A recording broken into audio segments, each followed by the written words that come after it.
C'est jour de match, jour de Ligue des Champions, de 8e de finale aller ce soir à Anfield, Liverpool-Real Madrid, le grand derby d'Europe depuis 2018. Dernières infos, composition probable selon la presse espagnole, c'est la revue de presse de Real France, c'est parti.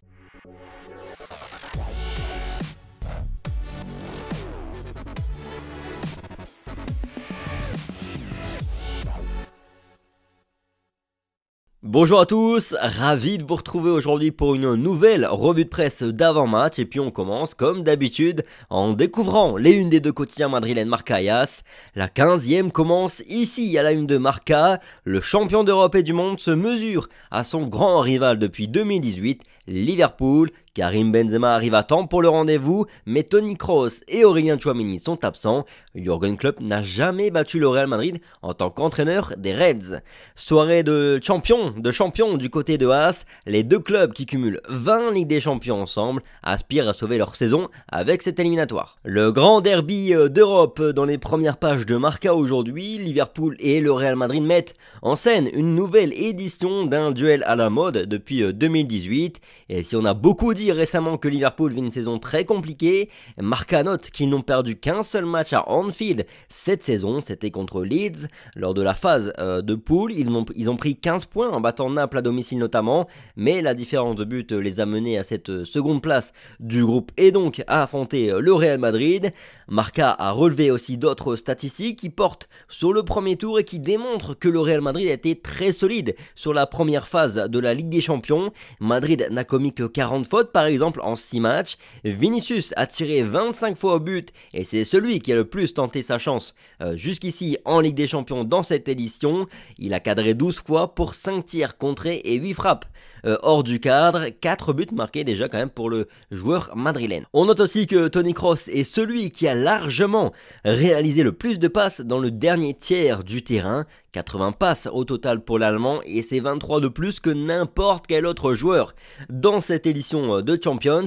Oui, Toni Kroos va manquer aujourd'hui à Anfield et enfin le Real Madrid est le club avec le meilleur pourcentage de passes réussies cette année en Ligue des Champions devant Manchester City et là aussi la précision de Toni Kroos va manquer. 10 ans de Klopp, toujours dans Marca, l'entraîneur allemand est désormais un ennemi habituel du Real Madrid. Il a déjà battu le club madrilène, mais jamais depuis qu'il est entraîneur de Liverpool. 3 victoires, 2 nuls et 5 défaites. C'est ça son bilan contre le Real Madrid. On se souvient évidemment de sa meilleure victoire avec Dortmund, mais c'était en 2013. Son bilan est par ailleurs aussi négatif face à Carlo Ancelotti. 3 victoires, 3 nuls et 5 défaites contre celui qu'il a rencontré lorsqu'il était aussi coach de Everton et de Naples lors de ses précédents affrontements. Tiens, Marca nous dit aussi que Klopp était dans l'agenda du Real Madrid pour prendre la relève de Carlo Ancelotti en 2015. Klopp sur le banc du Real Madrid, est-ce que vous y serez favorable? Ça vous inspire quoi? Dites-moi un petit peu dans les commentaires. Personnellement, je suis complètement favorable à voir Jürgen Klopp un jour sur le banc du Real Madrid, même si je sais que ça ne durerait pas dans le temps parce qu'il a une personnalité un petit peu explosive et qu'avec la presse espagnole, avec les dirigeants du Real, à mon avis, ça finirait par péter. En salle de presse, le coach de Liverpool a en tout cas défendu Vinicius devant le traitement qu'il subit en Espagne. Rien ne peut justifier ce genre de réaction raciste, a-t-il déclaré. C'est un joueur de classe mondiale et je pense que c'est déjà une légende du Real Madrid, a-t-il poursuivi. Quant à Carlo Ancelotti, il a jugé que son équipe était cette saison, elle avait plus d'options, de chances d'aller au bout en Ligue des Champions, même s'il sait que ses adversaires vont davantage attendre le Real Madrid cette saison. Et enfin, il s'est dit encore hésitant quant à son 11 de départ compte tenu de l'absence de Toni Kroos. J'y pense quant au fait de faire reculer Fede Valverde dans notre jeu, a-t-il répondu. C'est le doute que j'ai, mettre en place une équipe plus contrôlée derrière ou une équipe plus percutante devant, c'est le doute que j'ai, a-t-il expliqué. Bah tiens, voyons donc ce que la presse espagnole pense maintenant et Marca voit l'entraîneur du Real Madrid maintenir Fede Valverde à droite en attaque, Modric, Camavinga et Ceballos dans l'entrejeu et David Alaba à gauche de la défense, Rudiger, Militao dans l'axe.